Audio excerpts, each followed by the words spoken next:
Buongiorno a tutti ragazzi, ora in queste ore Umberto, l'uragano che sta sull'Oceano Atlantico, ha raggiunto la categoria 3. Ora incomincia davvero a fare paura. Secondo gli esperti dell'US National Hurricane, quinta categoria come il famoso Dorian che ha portato devastazione quasi ovunque dove è passato.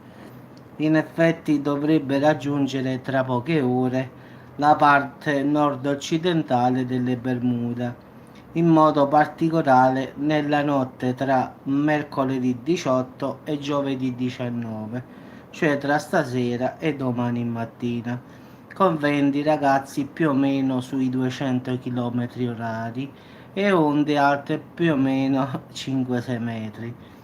Gli abitanti già hanno avuto disposizioni dai funzionari locali che è meglio mettersi al riparo onde evitare quello che è successo con Dorian, perché il rischio più grande è quello che l'uragano possa far salire il livello dell'acqua del mare vicino alle coste, causando inondazioni soprattutto nelle zone meridionali.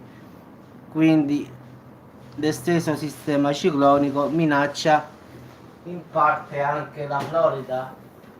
Quindi in effetti ragazzi, questo uragano incomincia a far paura.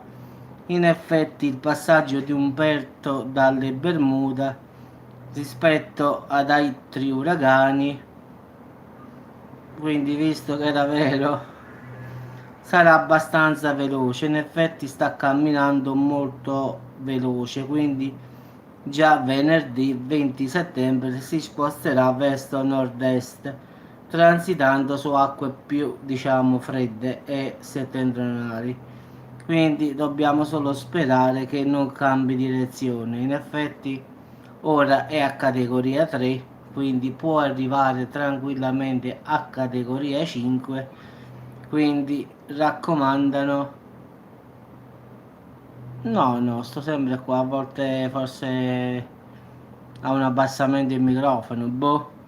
Comunque ragazzi, diciamo che arriverà sicuramente alla quinta categoria, quindi il National Hurricane Center lo ha dichiarato che meglio mettersi a riparo onde evitare che la mareggiata salga molto sopra sulla isola in effetti, quindi le Bahamas stanno a rischio di alte inondazioni, quindi quelli che sono vicini alla costa devono andare via, quindi anche Trump ha avvisato a tutti con diciamo un discorso sulla TV locale, diciamo di andare via dalle Bahamas. In effetti chi abita vicino alla costa dovrebbe spostarsi, entrare più nell'entroterra, quindi la traiettoria dell'uragano per ora sembra destinata a toccare le coste delle Bahamas e poi dicono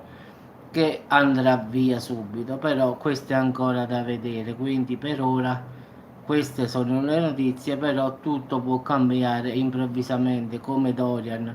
Dorian aveva una traiettoria, categoria 3 non è, è diciamo abbastanza potente, in effetti ci sono 20 a 200 km orari, non è che non è potente, quindi anche una categoria 3 ti può portare una casa via tranquillamente, quindi non è pensare che categoria 3 è una cosa innocua. Diciamo che una categoria 3 ti alza le panchine da terra, ti abbatte gli alberi, ti fa onde alte 5-6 metri, quindi diciamo che fa parecchi anni già categoria 3. La categoria 5 ci sono venti oltre i 300 km e lì davvero vola di tutto. Volano i tetti delle case, volano le case proprio diciamo proprio nel vero senso della parola, non perché uno dice vola la casa per modo di dire, no, nel vero senso che si alza da terra la casa. Quindi se è fatta di mattoni la casa la distrugge e va a terra, se è fatta di legno la può anche sollevare da terra, cioè sradicare da terra. Quindi poi calcola che negli Stati Uniti, nelle Bahamas, le case sono tutte a villette fatte di legno, quindi facilmente le case te le alza. Sì, sì, le case. Dorian ha alzato le case da terra, in effetti, a parte gli alberi, le panchine, i lampioni, si è portato tutto appresso, in effetti, ha fatto un macello. Non si calcolano i miliardi di euro. Sì, sì, la tromba d'aria è un giocattolo vicino a un uragano di categoria 3. Tanto per farti un esempio, quindi è molto molto molto potente. Calcola un albero che deve combattere con 200 km orari, lo porta via tranquillamente. Calcola che un vento di 200 km sposta le auto da terra come se niente fosse. Quindi diciamo auto di piccola cilindrata le alza senza problemi. In effetti l'uragano, diciamo, è dove cammina, diciamo, l'occhio, diciamo, l'angolo, quello che sta a terra, che spazza via tutto. Fortunatamente, meno male che è a imbuto e quindi solo l'imbuto cammina a terra e porta via tutto, ma se sarebbe più grande porterebbe davvero via tutto da terra. In effetti è solo quel, diciamo, cono che tocca terra, diciamo quella punta a forma di cono che gira diciamo in modo vorticoso da paura e vola via tutto. Ma se quel vortice piccolino, rotondo, finale sarebbe molto più largo, porterebbe davvero via tutto da terra. Quindi già così, che è solo un piccolo, è come se prendi un imbuto, tu vedi l'imbuto sotto è piccolino, poi sale sopra grande. In effetti quello lì sotto è quello che conta, quello che gira vorticosamente, in effetti quello è quello che fa paura. Quindi diciamo che è piccolino, quindi dove colpisce colpisce, porta via tutto. Se fosse stato un po' più largo già farebbe proprio stragi nel vero senso della parola, quindi già così fa casini, figuriamo se era più largo. Comunque ragazzi ci sentiamo dopo, quindi è passato da categoria 1 a categoria 3.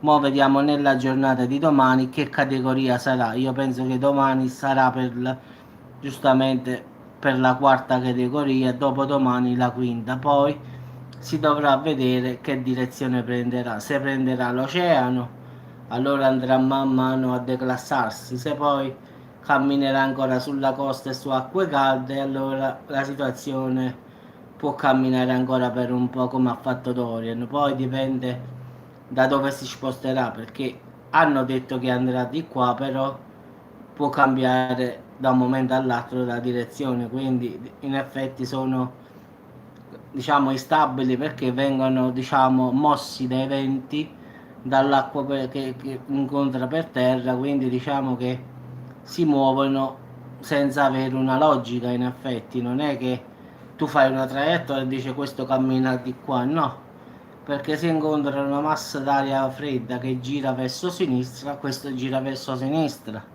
Se invece troverà una perturbazione che gira verso destra, se ne andrà a destra. Quindi diciamo che è influenzato dall'atmosfera che incontra sul suo cammino. Quindi poi dipende. Allora, se è così come sta adesso, la traiettoria è quella lì che esce dalle Bahamas e va in mare aperto. Se rimane così, basta una piccola perturbazione per farlo ritornare dentro le Bahamas, quindi poi dipende da quello che succede dopo, ragazzi. Quindi è instabile nel vero senso della parola, che non puoi prevedere le sue mosse. In effetti puoi dare una previsione, ma è come una previsione della pioggia: può piovere ma non è detto che piove. Quindi hanno dato una direzione, però non è detto che sia quella, quindi dobbiamo aspettare a domani per sapere di preciso più o meno dove andrà a finire. Oggi diciamo che hanno detto la previsione, domani daranno la certezza invece. Vabbè ragazzi, ci sentiamo dopo con altre notizie e buon appetito a tutti. Fra poco, vabbè che è ancora presto, quindi è mezzogiorno e 20, quindi è ancora presto, quindi ci sarà ancora. Vabbè ragazzi, ci sentiamo dopo con un altro video. Ciao a tutti.